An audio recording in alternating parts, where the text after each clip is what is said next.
అందమైన పద్యములతోనూ ఒకనికొకడు బోధించుచు బుద్ధి చెప్పుచు కృపాసహితముగా మీ హృదయంలో దేవుని గూర్చిన గానం చేయుచు సమస్త విధములైన జ్ఞానంతో క్రీస్తు వాక్యం మీలో సమృద్ధిగా నివసింపనీయుడు. దేవుని మహిమ కలుగుగాక.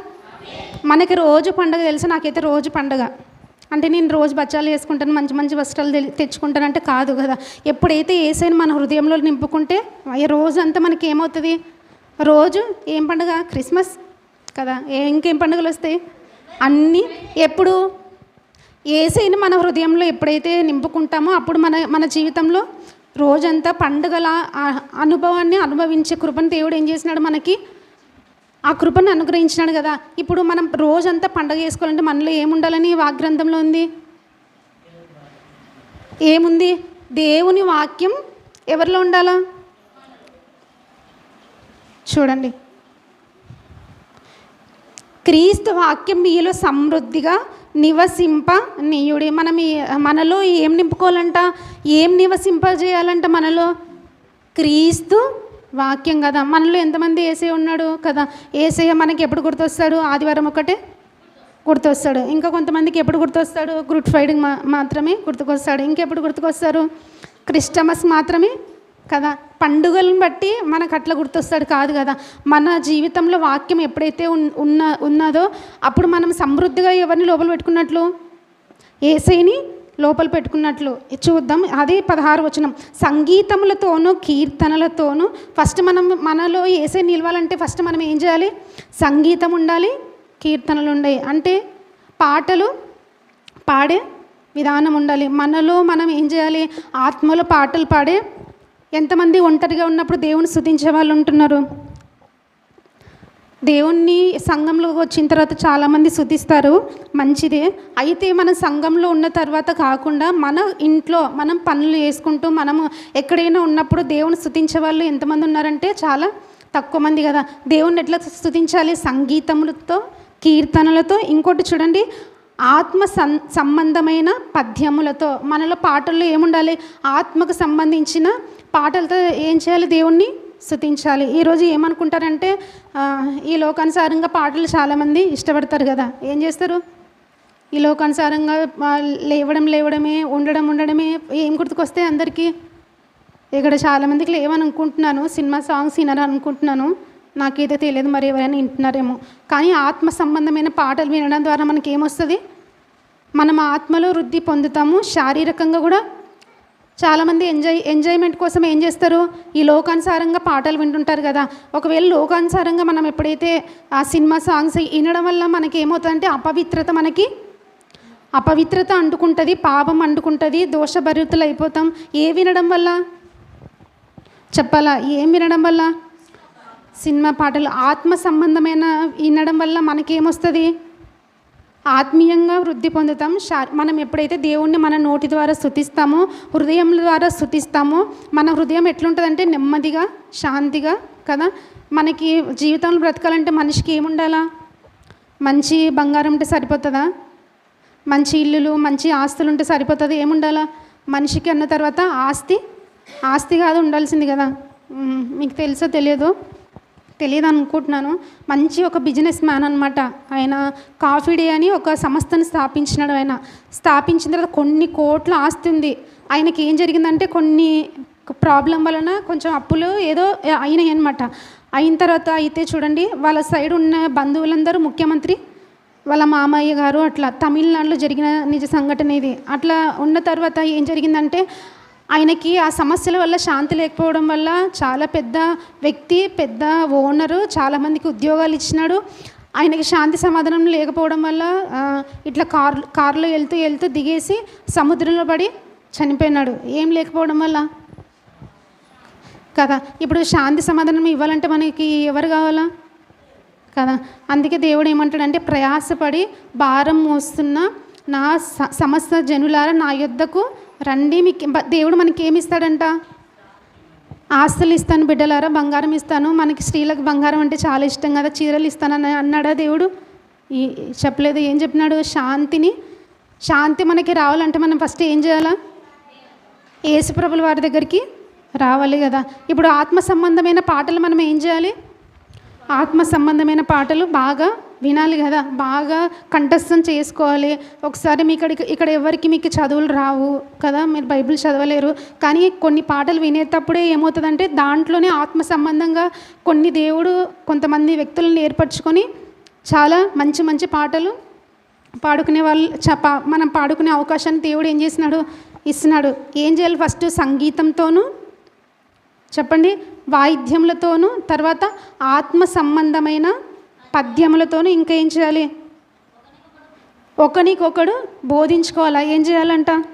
ఒకరికొకరు దేవుని మాటలు ఏం చేసుకోవాలి? బోధించుకోవాలి కదా. ఇంట్లో భార్యాభర్తల విషయం కానీ పిల్లల విషయంలో కానీ ఏం చేయాలి? బోధించుకోవాలి కదా ఒకరికొకరు. లేకపోతే భార్యకి కానీ భర్త కానీ కష్టం కలిగిన, అనారోగ్యం కలిగిన, ఇబ్బంది కలిగిన ఏం చేయాలి? వాక్యం వింటున్న భార్యాభర్తలుగా ఉన్న వాళ్ళు ఏం చేయాలి? ఒకరికొకరు బోధించుకోవాలి. తర్వాత ఎవరైనా ఎక్కడైనా బోధిస్తున్నప్పుడు కూడా జాగ్రత్తగా ఏం చేయాలి?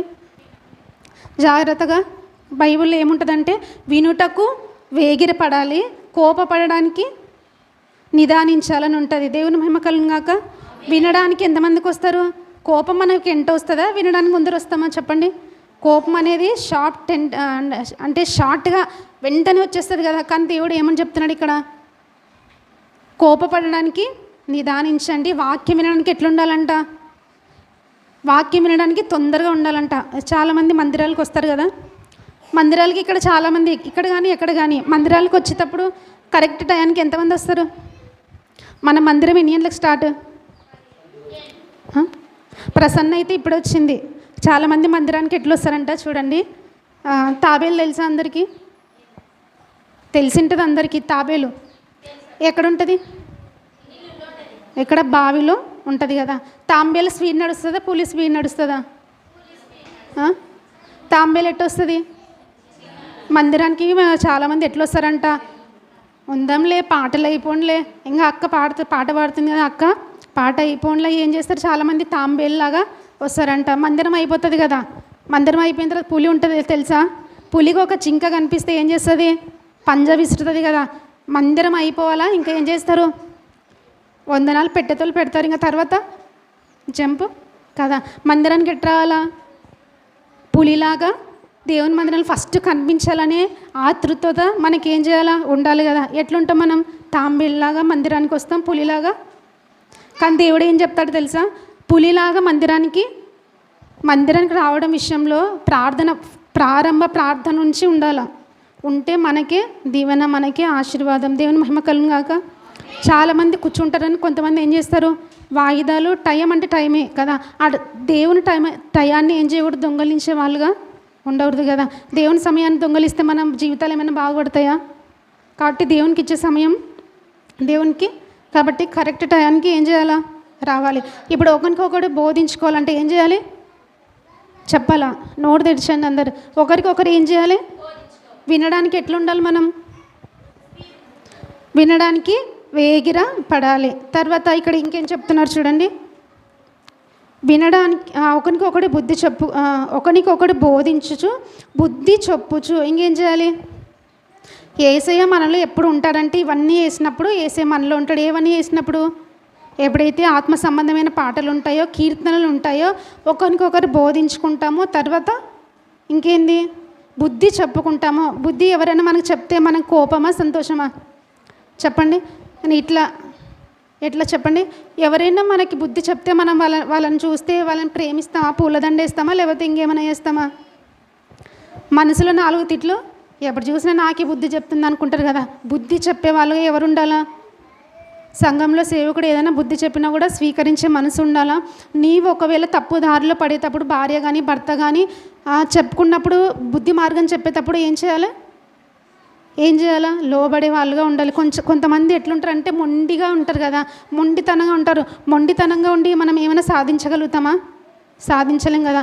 ఒకరికి మనం బుద్ధి చెప్పే వాళ్ళుగా ఉన్నప్పుడు వాళ్ళని ఏం చేయకూడదు? తృణీకరించకూడదు. ఇంకోటి చూద్దాం. ఇవన్నీ ఎప్పుడు చెప్పుకున్నాం మనం? కృపాసహితంగా మీ హృదయంలో దేవుని గూర్చి గానం చేయొచ్చు. మన హృదయంలో ఏం చేయాలంట? మీ హృదయంలో దేవుని గూర్చి ఏం చేయాలి? గానం అంటే చెప్పాలా? గానం అంటే ఎప్పుడు మన హృదయంలో పాటలు పాడుకుంటూ, ఇది ఎవరికి వస్తుందంటే ఈ అలవాటు, ఎవరైతే దేవుణ్ణి ఎక్కువగా ప్రేమిస్తారో, దేవుణ్ణి ఎవరైతే ఎక్కువ అనుకుంటారో, దేవునికి ఇష్టం లేని పని నేను చెయ్యను, దేవునికి అవిధేయంగా నేను బ్రతకను అనే వాళ్ళ హృదయంలో ఏముంటాయి? ఎప్పుడు దేవుని గురించి పాటలు పాడే వ్యక్తులుగా ఉంటారు. ఇప్పుడు ఏమేం చేస్తే ఏసే వాక్యం మనలో ఉంటుంది? ఫస్ట్ పాటలు ఉండాలి, చెప్పండి. తర్వాత ఒకరికొకడు బోధించుకోవాలి. తర్వాత బుద్ధి చెప్పేటప్పుడు ఏం చేయాలి? వ్యక్తులను తృణీకరించకూడదు. తర్వాత మన హృదయంలో ఏం చేయాలి? గానం చేసుకున్నప్పుడు మీలో యేసయ్య వాక్యం సమృద్ధిగా ఎట్లా ఉండాలంట? మీలో యేసే సమృద్ధిగా ఉన్నాడా? ఒకసారి మనం పరీక్షించుకుందాం కదా. మన హృదయంలో ఏది సమృద్ధి లేకపోయినా కూడా ఏం సమృద్ధి ఉండాలి? యేసయ్య వాక్యాన్ని. ఇప్పుడు వారం క్రితం ఏం చెప్పినారనేది చాలామంది గుర్తుండదు కదా. కానీ అట్లా నెమరు వేసుకునే కృపను మనకు ఎప్పుడైతే ప్రార్థన ద్వారా మనం పొందుకుంటామో అప్పుడు యేసే వాక్యం మనలో ఉన్నట్లు కదా. కాబట్టి ఇప్పుడు యేసే మనలో ఉంటే రోజంతా పండుగనైనా, సంవత్సరానికి ఒకసారైనా? రోజు పండగ కావాలా? సంవత్సరానికి ఒక పండగ కావాలా? మరి భక్ష్యాలు ఉండవు కదా, ఏముండవు కదా. అంటే కదా ఆత్మీయంగా మనకి అంతకంటే ఎక్కువ కదా. ఒకవేళ శారీరకంగా మనం అన్ని తింటామేమో, కానీ ఒకరోజు ఏమైపోతాయి? ఉదయం తింటే రాత్రికల్లా ఏమైపోతాయి? రేపొద్దున అయ్యేసరికి బయటికి వెళ్ళిపోతుంది. కానీ ఆత్మలో మనం ఎప్పుడైతే వాక్యం బలంగా వింటామో ఏమైపోతాం? యేసే దగ్గరికి వెళ్ళడానికి దేవుడు ద్వారాలను మనకు తెరిచినప్పుడు ఏం చేసుకోవాలా? వినియోగించుకోవాలా. దేవుని మహిమ కలుగాక. మరి రోజంతా పండగ ఉండాలంటే యేసే వాక్యం ఉండాలి. లేకపోతే మనం పండగ కాకుండా ఇంకోటి బైబిల్లో ఉంది, యేసేని కాకుండా మన హృదయంలో వేరే వాళ్ళని ప్రతిష్ఠించుకుంటే మనలోకి ఎవరు వస్తారనేది చూద్దాం. మార్కు సువార్త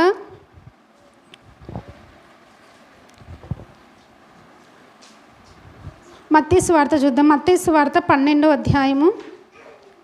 యేసే వాక్యం మనలో ఉంటే యేసే మనలో ఉన్నట్లు. ఒకవేళ యేసే నాకు వద్దు అంటే మన దగ్గరికి పిలిచకపోయినా ఒకరు వస్తారు. ఎవరు వాళ్ళు? ఒకసారి చూద్దాం. మత్తయి సువార్త 12వ అధ్యాయము 43వ వచనం చదవండి. జ్యోతి, ఆ మైక్ ఇది చదువుదాం. అపవిత్రాత్మ ఒక మనిషిని వదిలిపోయిన తరువాత, ఇక్కడ మనం పిలవని పేరంటానికి ఎంతమంది పోతారు సిగ్గు తప్పి? ఎవరు ఓరా? కానీ పిలవకుండానే మన దగ్గరకు వస్తున్నారు. ఎవరు? నేనున్నా అనుకుంటూ వస్తారు. ఎవరు? సరే చదువుదాం. అపవిత్రాత్మ ఒక మనుషుణ్ణి వదిలిపోయిన తర్వాత అంటే చాలు. అపవిత్రాత్మ మనలో ఎప్పుడు ఉంటుంది? అందరు చెప్పాలా? సరేనా? అర్థమయ్యే విధంగా దేవుడు మాట్లాడుతున్నాడు. ఒకసారి అందరు నోర్లు విప్పినారనుకోండి, మనకి ఆటోమేటిక్గా ఎక్కడ ఉంటుంది? ఇక్కడ ఉంటుంది అనమాట. సరేనా? అపవిత్రాత్మ మనలో ఉంటుంది. ఎప్పుడు ఉంటుంది? మనం ఎప్పుడైతే దేవునికి దూరంగా ఉంటామో అప్పుడు మనలో ఎవరు ఉంటారు? ఎప్పుడైనా ఉందా? మీకు కనిపించిందా? నేను చెప్తా, కనిపిస్తే తెలుసా ఎట్లా అనేది చూద్దాం. అపవిత్రాత్మ ఎప్పుడు వస్తుంది మనలో కంటే? ఎప్పుడైతే మనం దేవునిలో లేకుండా లోకానుసారంగా జీవిస్తాం కదా, అప్పుడు మనమంతా ఎవరము? అపవిత్రాత్మ అంటే దేవునికి ఇష్టం లేని కార్యాలు చేసేవాళ్ళం. అపవిత్రాత్మ మన దగ్గర నుంచి ఎప్పుడు పోతుంది? దయ్యం అంటారు కదా, అర్థమైందా? దయ్యం అంటారు కదా. దయ్యం ఎప్పుడు ఉంటుంది మనలో? యేసయ్య లేనప్పుడు మనలో ఉంటుంది. మరి ఎప్పుడైతే మనం రక్షణ తీసుకుంటామో, ఎప్పుడైతే మనం పాపాలని కడుక్కుంటామో అప్పుడు మనము రక్షణ నీళ్ళలో బాప్తిసం మనకి ఎట్లా ఇస్తారు? తీసుకున్న వాళ్ళు చెప్పండి. మనకు రక్షణ అంటే పాస్టర్ సారు ఒకవేళ రక్షణ, నాకు పాపాలు అన్నీ కడిగేసుకుంటున్నా పాస్టర్ గారు, నాకు ఈ లోకం వద్దు, ఏమొద్దు, నేను యేసయ్యలోకి రావాలనుకుంటున్నాను అనుకున్నప్పుడు పాస్టర్ సారు బాప్తిసం ఎట్లా ఇస్తారు? నీళ్ళలో బాప్తిసం ఎట్లా ఇస్తారు? నిలబడే ఇస్తారా లేకపోతే ఎట్లా ఇస్తారు? ఎట్లా? సమాధి అంటే ఇట్లా పెట్టి ఇట్లా ఇస్తారు కదా. అంటే ఎప్పుడైతే మనకు అట్లా తీస్తున్నప్పుడు మన పాపాలన్నీ సమాధి అయిపోయినట్లు. దేవుని మహిమ కలుగాక. ఎప్పుడు సమాధి అయిపోతాయి? అర్థం కాకుండా వాడు ఆమెను అంటున్నాడు. అర్థమైందా? సరే, అర్థమైందేమో. సరే, సమాధిలో ఎప్పుడైతే మనం సమాధి అంటే మనము ఇప్పుడు ఎవరైనా చనిపోయినారనుకోండి, చనిపోయిన తర్వాత ఆ వ్యక్తిని పాతి పెట్టిన తర్వాత మళ్ళీ తవ్వి చూస్తామా? ఎందుకు? ఆ మనిషి ఒకవేళ తెరిచి, ఒకవేళ చనిపోయిన వ్యక్తిని తెరిచి సమాధిని తవ్వినా కూడా ఏం కనిపిస్తాయి? మంచిగా శరీరం కనిపిస్తుందా? కళ్ళు, చెవులు అవన్నీ కనిపిస్తాయా? ఏం కనిపించవు. ఏముంటుంది? ఉత్తి ఎముకలు ఉంటాయి. మనం కూడా రక్షణ తీసుకున్న తర్వాత యేసుప్రభువు వారు ఏం చేసినారు? మనల్ని తన రక్తం ద్వారా మన పాపాలు ఏమైపోయినాయి? సమాధి చేయబడినాయి. మళ్ళీ రక్షణ తీసుకున్న తర్వాత కూడా చాలామంది ఏం చేస్తుంటారంటే లోకంలోనికి వెళ్ళిపోతున్నారు. సమాధిలో వెళ్ళి తవ్వితే ఎముకలు ఎట్లయితే కనిపిస్తాయో గలీజ్ ఉంటుందా ఉండదా? చెప్పండి. స్మెల్ వస్తుందా? స్మెల్ రాదా? అట్లనే రక్షణ తీసుకున్న తర్వాత కొన్ని రోజులు బాగానే ఉంటారు. ఎవరు? సాధారణ చిన్నపిల్ల దగ్గర నుంచి వస్తుంది, కానీ పెద్దవాళ్ళ దగ్గర నుంచి రావాలి నాకు. సరే, ఇప్పుడు తవ్విన తర్వాత ఎట్లయితే ముక్కు మూసుకుంటామో, ఎప్పుడైతే రక్షణ తీసుకున్న తర్వాత మనం ఎట్లుండాలా?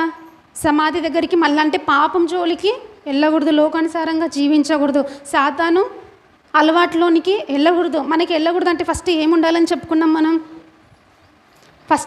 చెప్పుకున్నాం? ఆత్మ సంబంధమైన పాటలు ఉండాలి. ఇంకేముండాలి? క్రీస్తు వాక్యం మనలో సమృద్ధిగా ఉండాలి. ఉన్నప్పుడు ఏమవుతుంది? అపవాది మనలో నుంచి పోతుంది. ఇక్కడ అట్లనే ఒక వ్యక్తికి అపవిత్రాత్మ పట్టింది. మనుషులకి మామూలుగా అంటే అపవిత్రాత్మ, దయ్యాలు ఎప్పుడు పడతాయి అంటే ఎప్పుడైతే దేవుని వాక్యం వల్ల లేకుంటే, నేనున్నాను అనుకుంటే వస్తుందని చెప్పినాం కదా, అదనమాట. ఇప్పుడు ఒక వ్యక్తి రక్షణ తీసుకున్నాడేమో, ఇక్కడ ఏం జరిగిందో తెలియదు, కానీ ఆ అపవిత్రాత్మ ఆయన దగ్గర నుంచి వెళ్ళిపోయిందంట. చదువుదాం. 43వ వచనం, మత్తయి సువార్త 12వ అధ్యాయము 43వ వచనం. అపవిత్రాత్మ ఒక మనిషిని వదిలిపోయిన తర్వాత అది విశ్రాంతి వెదుకుచు నీరు లేని చోట్ల తిరుగుచుండెను. ఇప్పుడు దయ్యం అతనిలో నుంచి వెళ్ళిపోయిందనమాట. వెళ్ళిపోయిన తర్వాత నీరు అంటే వాక్యానికి సాదృశ్యం. దేవుని మహిమ కలుగుగాక. వాక్యం మనలో ఎప్పుడైతే లేదనుకోండి, సాతాను వచ్చేస్తుంది. ఎక్కడికి వస్తుంది? మన దగ్గరకు వస్తుంది. మన హృదయంలోనికి రావడానికి సాతానికి అవకాశం ఉందా లేదా అంటే మన హృదయంలోనికి అపవాది రాదు. మళ్ళీ అపవాది మనలోనికి రావడానికి అవకాశం ఎట్లా అంటే, మనం చేసే క్రియలు ఉంటాయి కదా, మనం మాట్లాడతాం కదా. ఏం మాట్లాడతాం? దేవునికి అవిధేయంగా మనం మాట్లాడినప్పుడు, దేవునికి అవిధేయంగా మనం చూస్తున్నప్పుడు, దేవునికి అవిధేయంగా మనం ప్రార్థన చేసుకోకున్నప్పుడు, దేవునికి అవిధేయంగా వాక్యాన్ని సరిగా వినప్పుడు, ఇవన్నీ ఎవరు చూస్తారు? మన హృదయంలోనికి వచ్చి అపవాది తొంగి చూడడు. ఈ బిడ్డ వాక్యం బాగా వింటుందా లేదా, ప్రార్థన చేసుకుంటుందా లేదా, హృదయంలోనికి వెళ్ళి చూడడు. ఏం చూస్తాడు?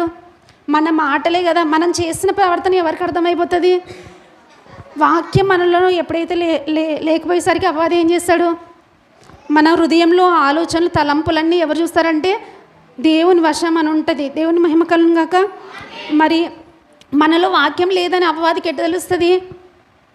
నువ్వు చేస్తావు, కోతి పనులు చేస్తాం కదా మనం. కొన్నిసార్లు ఏం చేస్తాం? దేవునికి అవిధేయంగా కార్యాలు చేస్తాం కదా, దేవునికి అవిధేయంగా బ్రతుకుతుంటాం కదా. అప్పుడు ఎవరు చూస్తారు?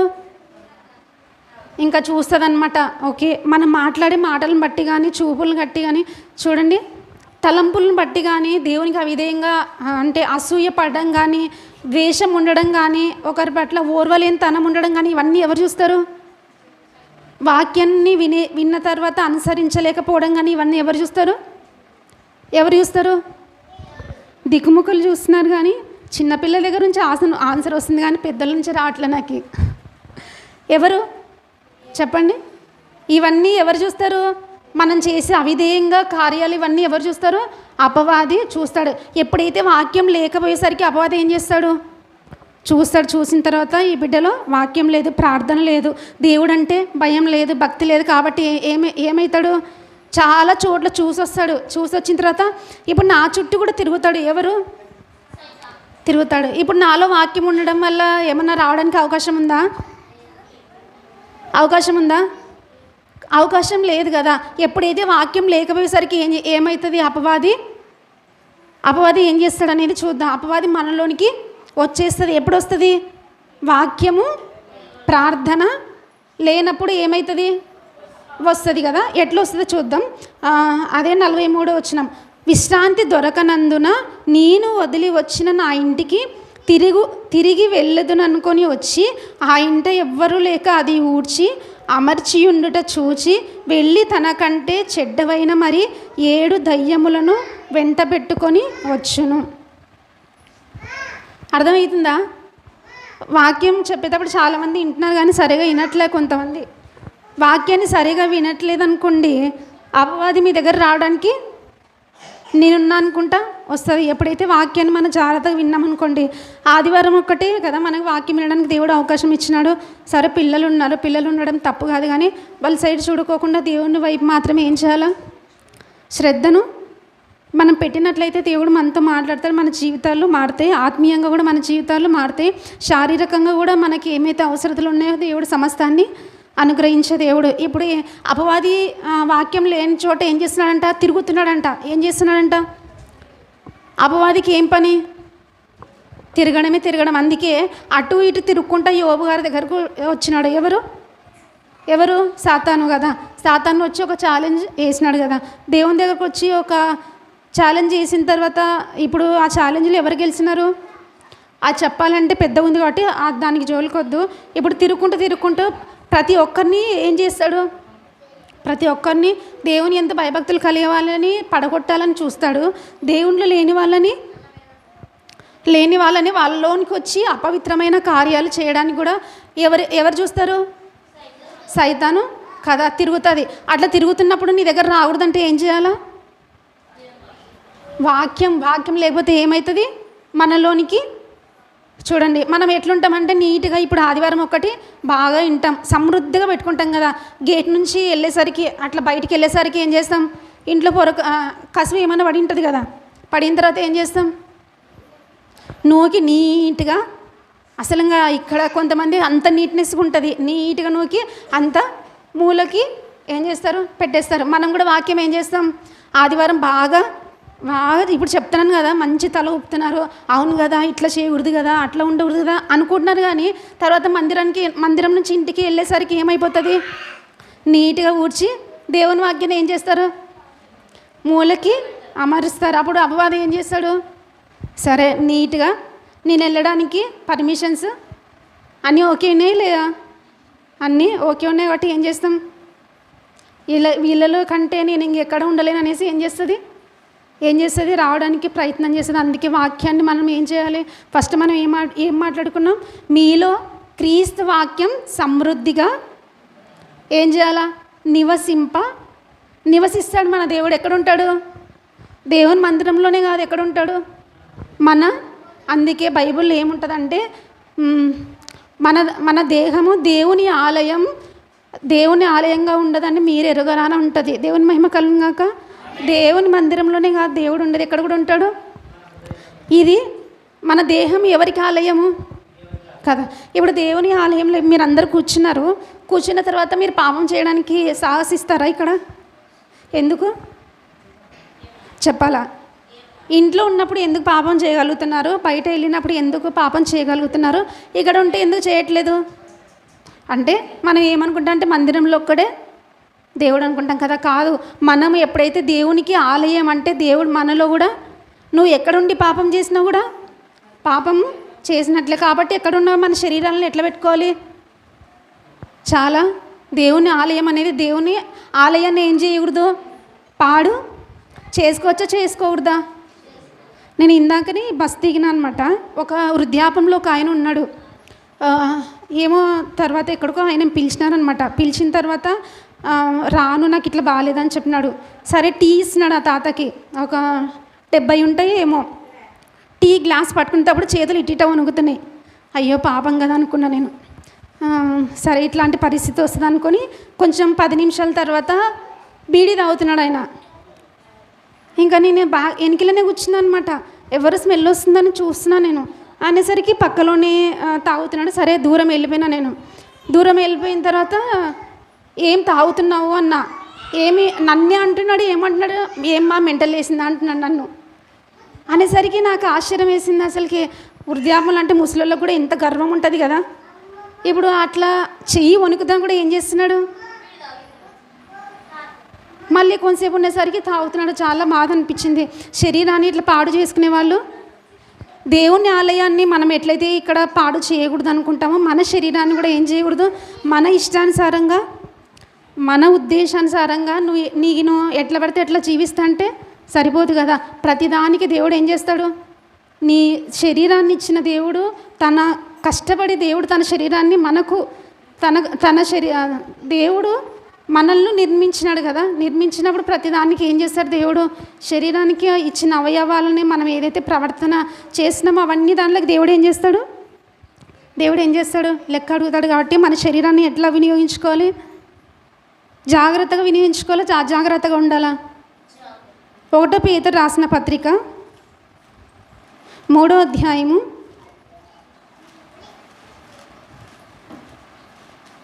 15వ వచనం.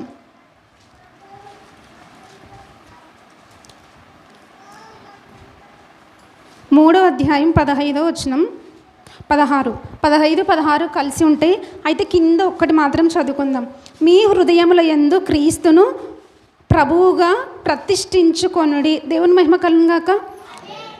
ఏమంటున్నాడు ఇక్కడ? మీ హృదయముల యందు క్రీస్తును ప్రభువుగా ప్రతిష్ఠించుకోవాలంట. అందరూ ఇంటి ఓపెనింగ్ అప్పుడు ఏం చేస్తారు చెప్పాలా? ఇల్లు ఓపెనింగ్ అందరూ చేసుకుంటారు కదా. చేసుకున్నప్పుడు ఏం చేస్తారు? ప్రతిష్ఠ అనేది చేస్తారా? ఇంటి ప్రతిష్టను చేస్తారు కదా. ఇప్పుడు మందిరాన్ని కూడా ప్రతిష్టను చేస్తారు కదా. ఇప్పుడు ఇంటికి కూడా ప్రతిష్టను చేస్తారు. చేసినప్పుడు ఆ ఇంట్లో ఎవరు ఉంటారు చెప్పాలా? ఇంటికి ప్రతిష్ట చేసిన తర్వాత ఇంట్లో ఎవరు ఉంటారు? మీరే ఉంటారా? కట్టిన వాళ్ళు ఉంటారా? కట్టిన వాళ్ళకి ప్లేస్ వదిలేయచ్చు కదా. ఎందుకు వదలరు?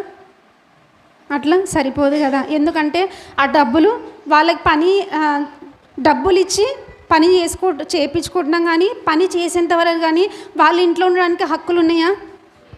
లేవు కదా. అట్లని యేసుని కూడా మన హృదయంలో ఏం చేసుకోవాలి? ప్రతిష్ట. అంటే ఇప్పుడు ఎవరైనా నా ఇల్లని మీ ఇంటికి వస్తే మీరు ఏం చేస్తారు? 4 తండ్రా ఫస్ట్ కొంతమంది సీరియస్ ఉండేవాళ్ళు బాగా తన్ని అట్లా ఎట్లా అంటావు, మా ఇల్లును మీ ఇల్లు ఎట్లా అంటావు అనేసి ఏం చేస్తారు? గొడవలకు దిగుతారు, లేకపోతే తన్ని అన్న పంపిస్తారు. లేకపోతే ఒకవేళ మీ చేత కాకపోతే మీ బంధువుల సైడ్ బాగా ఉండేవాళ్ళని ఏం చేస్తారు? పిలుచుకొచ్చి గొడవ పడతారు కదా. ఈ ఇంటి విషయంలోనే మనం అంత జాగ్రత్త కలిగి ఉంటే మనం మన ఇంట్లో, మన హృదయం అనే ఇంట్లో ఎవరిని ప్రతిష్ఠించుకోవాలి? ఇక్కడ ఏమంటున్నాడు దేవుడు? మీ హృదయంలో యందు క్రీస్తును ప్రభువుగా ప్రతిష్ఠించుకోవాలి. ఎప్పుడైతే యేసుని మన హృదయంలో ప్రతిష్ఠించుకుంటామో అప్పుడు ఏమవుతుంది? అప్పుడు అపవాది రావడానికి అవకాశం ఉంటుందా? యేసు మనలో ఉంటే సాతాను మనలోకి వస్తాడా? యేసు వాక్యం మనలో ఉంటే సాతాను రావడానికి అవకాశం ఉంటుందా? ఉండదు కదా. కాబట్టి అపవాది మనలో రాకూడదంటే ఏమి సమృద్ధిగా ఉండాలి? సమృద్ధిగా ఉండాలి? దేవుని వాక్యం కదా. మనం ఏమనుకుంటామంటే ఇంట్లో అన్నీ సమృద్ధిగా ఉండాలి, కూరగాయలు కానీ ఇంకేమి, పిల్లలకి మంచిగా పోషణ అన్ని విషయంలో సమృద్ధిగా ఉండాలి. ఇంకేముండాలి? బియ్యం సంచులు 4 బస్తాలు సంవత్సరం పొడుతా సమృద్ధిగా పెట్టుకోవాలని అన్నీ సమృద్ధిగా పెట్టుకుంటాం కదా. శారీరకంగా మనకి ఏమైతే అవసరమో మనం ఏం చేస్తాం? సమృద్ధి అంటే తెలుసు కదా, అన్నీ స్టాక్ పెట్టుకుంటాం కదా. అట్లనే ఆ సమృద్ధి కాకుండా మన హృదయంలో యేసయ్యని ఏం చేసుకోవాలి? సమృద్ధిగా ప్రభువును. ఎప్పుడు ప్రభువు మనలో ఉంటాడు? ఎప్పుడు ఉంటాడు? అసలు ఏం చెప్పట్లే, నాకు గొంతు పోయేలాగా చెప్తున్నా కానీ మీకు అర్థమయ్యే విధంగా. మీకు అర్థమవుతుందో కావట్లేదు, నాకు అర్థం కావట్లే. అర్థమవుతుందా? నా దేవునికి స్తోత్రం. ఇప్పుడు యేసయ్యని ఏం చేసుకోవాలి? ప్రతిష్ఠించుకోవాలి కదా. ఇప్పుడు మనం ఫస్ట్ ఏం చేసుకున్నాం? కోతకాల పండగ అనుకున్నాం కదా. పండగ అనేది సంవత్సరానికి ఒకసారి కాకుండా రోజంతా పండగ చేయాలంటే మనలో ఎవరు ఉండాలని చెప్పుకున్నాం? దేవుడు ఉండాలని చెప్పుకున్నాం కదా.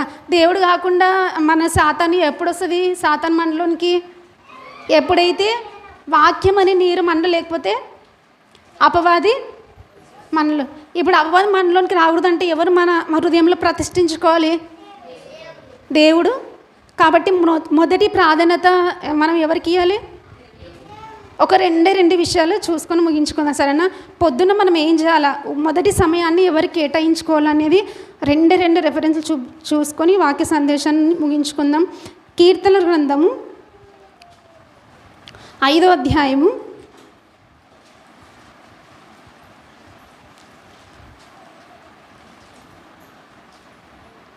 5వ అధ్యాయం 3వ వచనం.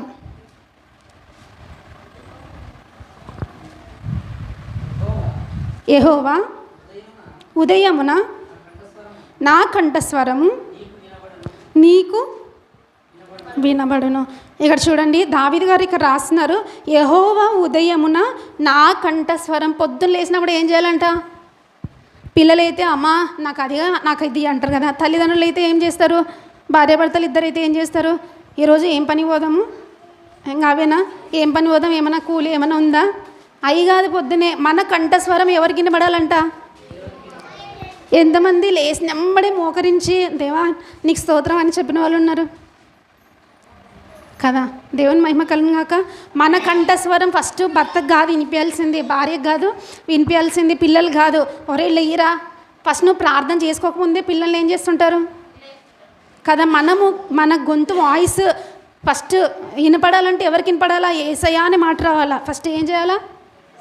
యేసయ్య మోకరించి మన కంఠస్వరం ఏం చేయాలి? దేవునికి. ఇప్పుడు దావీదు గారు రాజు ఏం చేస్తున్నాడు? పొద్దున లేచి ఆయన కంఠస్వరం ఎవరికి వినబడుతుందంట? పొద్దున్న లేచినప్పుడే మనం మంచిగా ఒక పాట పాడుకొని ప్రేయర్ చేసుకొని బైబిల్ చదువుకున్నా కూడా చాలా రోజంతట్లో తన కృపను బట్టి దేవుడు ఏం చేస్తాడు? నడిపిస్తాడు కదా. కాబట్టి మనం ఈ అలవాటు ఉండాలి. ఏ అలవాటు ఉన్నారు? ఉదయం లేచినప్పుడే మొదటి ప్రాధాన్యత ఏం చేయాలా? మన పంట విషయంలో కాదు ఉండాల్సింది. మనం ఉదయాన్నే మన కంఠస్వరము దేవా నీకే కృతజ్ఞతాస్తుతులని ఏం చేయాలి?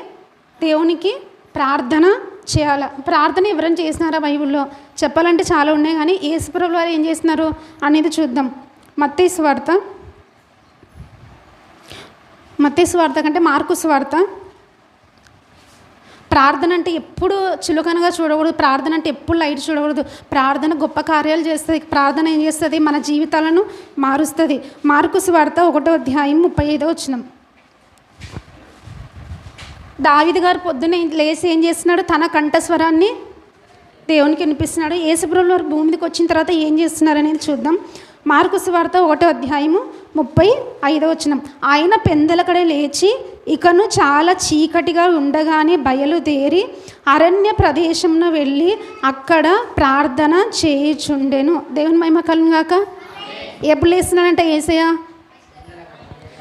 మరి దేవుడికి అంత అవసరమా ప్రార్థన చేయడానికి? దేవుడు మనకు నేర్పిస్తున్నాడు కదా. చాలా చోట్ల యేసుప్రభువు వారు ఏం చేస్తున్నారు? స్వస్థతలను చేసినాడు, అద్భుత కార్యాలను చేసినాడు. యేసుప్రభువు వారు ఏం చేసినారు? మరణించిన వాళ్ళని వాక్యాన్ని ఎట్లా ప్రకటించినాడంటే అసలు యేసయ్య అంత సువార్త ఎవ్వరు ప్రకటించలేదు. అంటే అలుపనక అసలుకి అలసటనక చాలా సువార్తను ప్రకటించినాడు. ఇంత చేసినా కూడా ఏం చేసినాడు యేసుప్రభువు వారు? పెందల కడనే లేచి అరణ్య ప్రదేశంలోకి వెళ్ళి ఏం చేస్తున్నాడు? అరణ్య ప్రదేశం అంటే ఎట్లుంటుంది? అన్ని ఇల్లులు ఉంటాయా? ఖాళీ ప్లేస్ ఉంటుందా? అరణ్య ప్రదేశం కదా. మనకి వ్యక్తిగతంగా ఒంటరి ప్రార్థన మనకు ఉండాలి. దేవుని మహిమ కలుగును గాక. అందరితో కలిసి ప్రార్థన చేసుకోవడమే కాకుండా ఒంటరిగా ఉండి ఏం చేయాలా? నీకు ఏవైతే జయించలేక ఉన్నావో పాపం విషయంలో కానీ, అనారోగ్య విషయంలో కానీ, ఆత్మీయ విషయంలో కానీ, భర్త విషయంలో కానీ, భార్య విషయంలో కానీ, పిల్లల విషయంలో కానీ ఏం చేయాలా? ఒంటరిగా ఉండి ఏం చేయాలా? ప్రార్థన చేయాలా. చేయకపోతే మనం ఆత్మీయతలో మనం బలంగా ఉంటామా? ఉండలేం కదా. ఎప్పుడైతే మనం వ్యక్తిగతంగా ప్రార్థన చేయలేదనుకోండి, దేవుని కోసం మనం సరిగా జీవించలేము. సరిగా దేవుని కోసము బ్రతకలేము. నేను కూడా ఎప్పుడు ప్రార్థన చేసుకున్నా కూడా నేను ఒకటి ప్రార్థన చేసుకుంటే ఏమనంటే, నీ పరిచర్య చేయడానికి నేను సిద్ధంగా ఉంటాను, కానీ ప్రభువా నీ ప్రార్థనకి లేనంత పరిచర్య చేయకూడదు. ఇప్పుడు నేను సేవ ప్రకటించి వాక్యం చెప్పి ప్రార్థన చేసుకోకుండా, వాక్యం చదువుకోకుండా ఉంటే అది నేను ఆత్మీయంగా వృద్ధి పొందగలుగుతానా?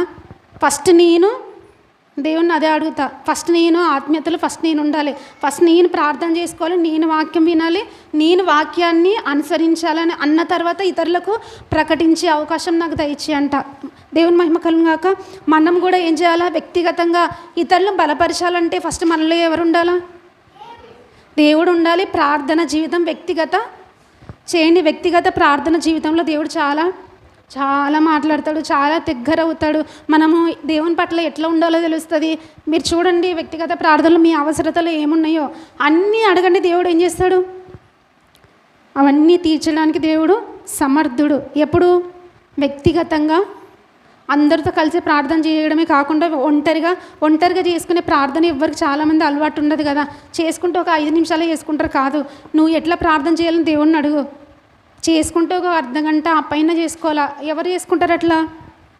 ఎవరైతే దేవుణ్ణి ఎక్కువగా ఆత్మీయతలో ఆనందిస్తారో వాళ్ళు ఏం చేస్తారు? నువ్వు ఎక్కువ ప్రార్థన చేస్తే ఎక్కువగా దేవునికి వాక్యం వినడం మాత్రమే కాదు, ఏం చేయాలి? పొద్దున్నే ఏం చేయాలా? మన కంఠస్వరం ఎవరికి వినబడాలి? దేవునికి. యేసుప్రభువు వారు ఏం చేస్తున్నారు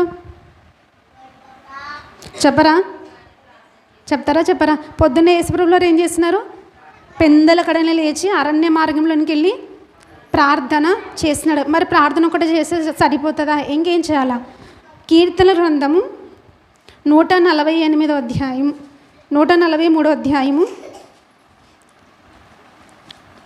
8వ వచనం. ఇది ఒక్కటి చెప్పుకొని వాక్య సందేశాన్ని ముగించుకుందాం. కీర్తన గ్రంథం 143 అధ్యాయము 8వ వచనం. 143 అధ్యాయము 8వ వచనం. నీ యందు నేను నమ్మిక ఉంచి ఉన్నాను, ఉదయమున నీ కృపావార్తను, దేవుని మహిమ కలుగును గాక. ఉదయమున నీ కృపావార్తను నాకు వినిపించు. పొద్దున్నే మనం ఏం చేయాలని చెప్పుకున్నాం? మన కంఠస్వరము. తర్వాత ఇక్కడ దేవుడు ఏం మాట్లాడుతున్నాడు? కృప వాక్యము. ఏం చేయాలా? పొద్దున్న లేస్తేనే వాక్యాన్ని చదువుకునే అలవాటు ఉండాలా. ఏం చేయాలా? పొద్దునే ఏం చేయాలా? మరి చదువు రాదు కదమ్మా మాకి. ఇది ఒక పెద్ద క్వశ్చన్ తెలుసా? చదువు రాదు కదా మాకు, ఎట్లా చెప్పండి? ఎట్లా? పిల్లలతో చదివించుకునే అవకాశాలు కూడా ఉన్నాయి కదా. మంచిగా ఇప్పుడు శుభవార్త ఛానల్ అని, ఆరాధన ఛానల్ అని వస్తున్నాయి కదా. పొద్దున్న లేచినమ్మడే ఏం చేసుకోవచ్చు? వాక్యాలు వినడానికి అవకాశం ఉందా లేదా కదా. కృపా వాక్యాన్ని నాకు పొద్దున్న లేచినప్పుడే వాక్యాన్ని మనం ఏం చేయాలా?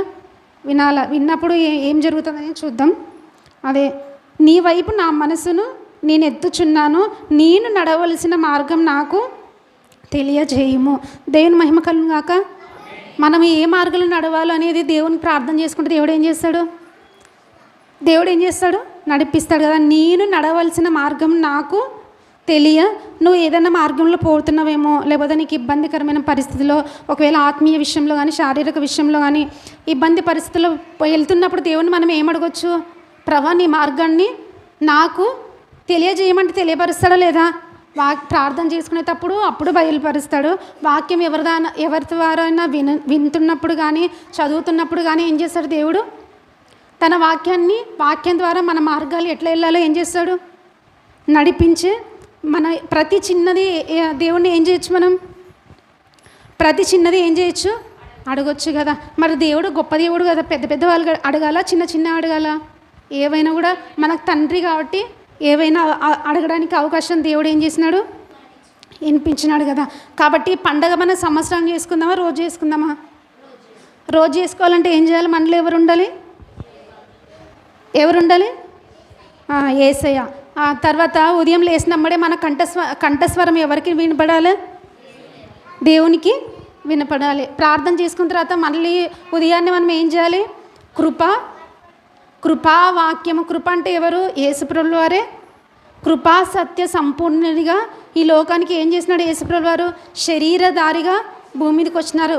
ఇవన్నీ చేసినప్పుడు మనకి ఏమవుతుంది? మన రోజంతా పండగ చేసుకునే కృప ధన్యత దేవుడు మనకు అనుగ్రహించును గాక.